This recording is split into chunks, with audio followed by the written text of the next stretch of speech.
Behind every face is a story. Behind every diagnosis is a person, a friend, a parent, a student, a dreamer.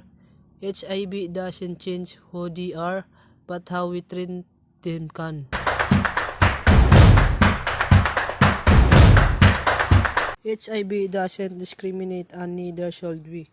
HIV is a virus that affects the immune system but is not a death sentence. With the right treatment, people with HIV can live full, healthy lives. The real danger, stigma and silence, too many stay hidden out of fear. Judgment hurts more than the virus. But when we educate, we empower. When we listen, we heal. When we stand together, we save lives. Don't spread fear, spread spark.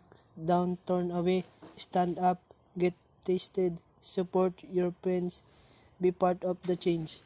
HIV is a condition, immunity is the cure. Let's rewrite the story together.